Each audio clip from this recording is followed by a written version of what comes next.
বা ভালপোৱাও হ'ব পাৰে, নহয় প্ৰেমিকাও হ'ব পাৰে, তেনেকুৱা ছোৱালীৰ লগত তেখেতে কথা পাতি থাকিব পাৰে। কিন্তু দেখা দেখিকৈ তেখেতেতো ধোখা দিছে নহয় এজন ছোৱালীক। তো এজনী ছোৱালীক ধোখা দিছে বুলি মই কোৱা নাই, কিন্তু মনতে ভাবিছোঁ হয়তো তেখেতে সেইদিনাখন হোটেলৰ ৰুমৰ পৰা ওলাই আহোঁতে কাৰোবাৰ ছোৱালীৰ লগত প্ৰেমিকাৰ লগত কথা পাতি ওলাই আহিব পাৰে। তো এইটোতো সাংঘাতিক বেয়া কথা, তেনেকুৱা ধৰণৰ হৈ থাকে মানে। তো সেয়েহে আৰু এনেকুৱা ক্ষেত্ৰত মানে ভগৱানে আচলতে মাফ নকৰে কেতিয়াও। 100 গৰু মাৰিলে বাঘৰো মৰণ। এই যে বেহাৰবাৰী আউটপোষ্টৰ মৃগাংক বৰ্মন নে কি, তেখেতক যে চুৰিৰে কটাৰী মাৰিলে বুলি কোৱা শুনিছোঁ হোটেলত, গুৱাহাটীৰ ক'ৰবাত নহয় জানো। তো মানে এই কথাটো ইয়াকে সূচায় যে 100 গৰু মাৰিলে বাঘৰো মৰণ। তাৰমানে সি মৃগাংক বৰ্মনে মানে অকল এটা পাপে কৰা নাই, আগতে তেখেতে মানে বহুতো পাপ কৰিছে, আৰু বহুতো পাপ কৰাৰ পাছত তো মানে সেইদিনাখন তো মানে ফচি গ'ল।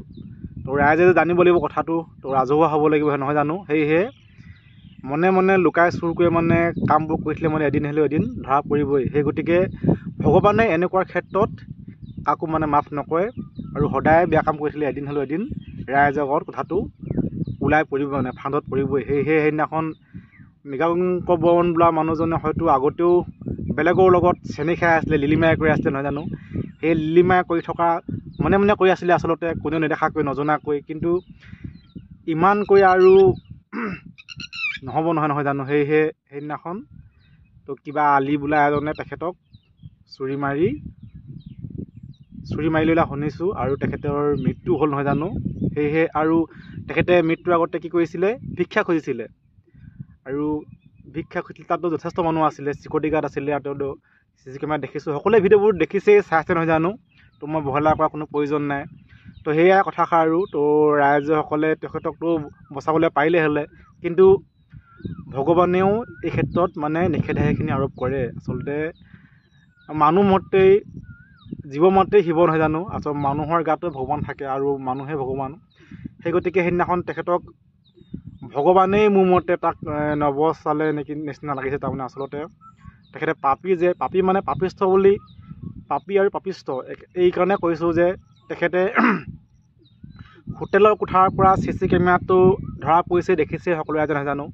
CC কেমেৰাত ওলাই আহিছে এই মৃগাংক বৰ্মন। তাৰ পাছতে আকৌ এজনী নাৰী, নহয় জানো, নাৰী এজনী তেখেতৰ পাছে পাছে ওলাই আহিছে, নহয় জানো। সেইকাৰণে পাপিষ্ঠ বুলি কৈছোঁ। তেখেতে জীয়ৰী ছোৱালী এজনীৰ লগত হোটেলৰ ৰুমৰ পৰা 3 ঘণ্টাৰ পাছত ওলাই অহা হ'লেও মই বা ৰাইজে ক'বলগীয়া একো নাছিলে। কিন্তু যিহেতু এগৰাকী আনৰ পত্নী, নহয় জানো, আনৰ পত্নী বোলা শুনিছোঁ, আৰু দ্বিতীয়তে আকৌ মৃগাংক বৰ্মন লেটিপেটি আছে, আৰু কিবা আলি এজনৰ লগত লেটিপেটি আছে বোলা শুনিছোঁ। সেয়েহে তেখেতক পাপিষ্ঠ বুলিয়ে কৈছোঁ। আৰু তো পাপিষ্ঠ বুলি ক'ব লাগিব, নহয় জানো। তেখেতে লোকৰ মাইকী মানুহ এজনীৰ লগত হোটেলৰ ৰুমৰ পৰা ওলাই আহিছে, এইটোতো দেখা দেখি তেনেকুৱা ধৰণৰ শব্দৰে তেখেতক ক'ব লাগিব, নহয় জানো। তো সেয়াই আৰু আচলতে সদায় যদি আমি পাপ কৰি থাকোঁ, তেতিয়া এদিন হ'লেও এদিন ধৰা পৰিমেই, কথাটো তেনেকুৱা ধৰণৰ। আৰু মৃত্যুৰ ভিক্ষা খুজিছিলে, কিন্তু কোনেও তেখেতক চিকিৎসালয়লৈ লৈ যাবলৈ নোৱাৰিলে। আচলতে এইখিনিও ভগৱানৰে অৱদান বুলি ক'ব লাগিব। তো আৰু এটা কথা মোৰ মানে বেছিকৈ মানে মনত মানে সন্দেহৰ বাল হৈছে যে মৃগাংক বৰ্মনে যেতিয়া নেকি হোটেলৰ কোঠাৰ পৰা ওলাই আহিছিলে, তেতিয়া নেকি তেওঁ মোবাইলত কাৰোবাৰ লগত কথা পাতি আছিলে, নহয় জানো। তো সেইদিনাখন কথা পাতি তেওঁ কাৰোবাৰ সেইজন তেখেতৰ প্ৰেমিকো হ'ব পাৰে, বা ভালপোৱাও হ'ব পাৰে, নহয় প্ৰেমিকাও হ'ব পাৰে, তেনেকুৱা ছোৱালীৰ লগত তেখেতে কথা পাতি থাকিব পাৰে। কিন্তু দেখা দেখিকৈ তেখেতেতো ধোখা দিছে নহয় এজন ছোৱালীক। তো এজনী ছোৱালীক ধোখা দিছে বুলি মই কোৱা নাই, কিন্তু মনতে ভাবিছোঁ হয়তো তেখেতে সেইদিনাখন হোটেলৰ ৰুমৰ পৰা ওলাই আহোঁতে কাৰোবাৰ ছোৱালীৰ লগত প্ৰেমিকাৰ লগত কথা পাতি ওলাই আহিব পাৰে। তো এইটোতো সাংঘাতিক বেয়া কথা, তেনেকুৱা ধৰণৰ হৈ থাকে মানে। তো সেয়েহে আৰু এনেকুৱা ক্ষেত্ৰত মানে ভগৱানে আচলতে মাফ নকৰে কেতিয়াও। কোনো জীয়ৰী ছোৱালীক যদি কাৰোবাৰ লগত লিলিমাই কৰি থকা পাছতো যদি ছোৱালীৰ লগত মানে এজনী জীয়ৰী ছোৱালী, লক্ষ্মী ছোৱালীৰ লগত যদি কথা পাতি থাকে বা প্ৰেমৰ পেলাবলৈ চেষ্টা কৰি থাকে, এই ক্ষেত্ৰত মানে ভগৱানে আচলতে মাফ নকৰে। আৰু সেই ক্ষেত্ৰত সেইদিনাখন মৃগাংকৰ ক্ষেত্ৰতো তেনেকুৱা ধৰণৰ কথা হ'ল নহয় জানো। তো যেতিয়া নেকি চুৰি মাৰি দিলে তাৰ পাছতে মৃত্যু তেখেতে মেডিকেলৰ কাৰণে বা মৃত্যুৰ জিনিবৰ কাৰণে ভিক্ষা কৰিছিলে, তো কোনেও তেখেতক সহায় নকৰিলে।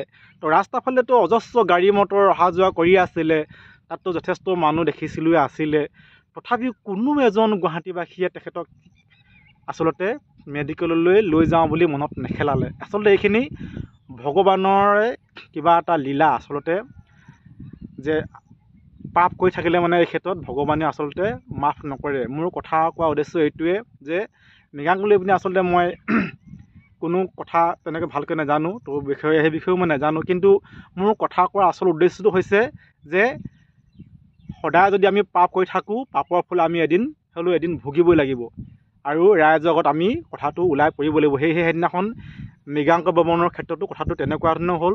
তেখেতক কোনেও মেডিকেললৈ নিবলৈ মানুহজন নোলালে আৰু সহায় ভিক্ষা নকৰিলে, আৰু ধৰা পৰিব লাগে যে কথাষাৰ। সেয়েহে আৰু মোৰ কথা কোৱাৰ উদ্দেশ্য এইকেইটাই আছিলে।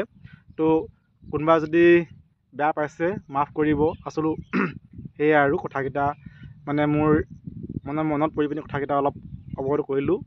আৰু গানৰ কলিটো কৈছে নহয় জানো, তো 98 পাপে জ্বৰ 99 পাপে খৰ, 100 পাপে চুলে গৈ জানি ল'বি শুনি ল'বি মাৰিবি কেনি তই লৰ বুলি কৈছে নহয় জানো। আৰু কৈছে কি যে পিৰিতি নামৰ নলবি জুতি যাকে তাকে পায়, খোপনি হেৰাব লৰিব খুটি পৰিবি লুটি খাই।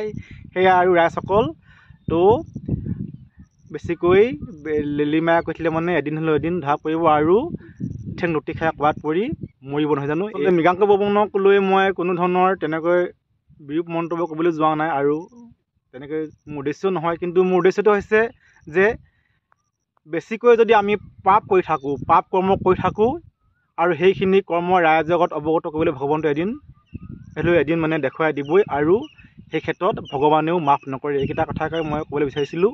মোৰ কথা কোৱাৰ উদ্দেশ্য এইটোৱে আছিলে। তো আজিলৈ আহিছোঁ, তো ভিডিঅ'টো ভাল পালে শ্বেয়াৰ কৰিব, লাইক কৰিব, আৰু নতুনকৈ চাই থকালে ছাবস্ক্ৰাইব কৰিবলৈ নাপাহৰিব।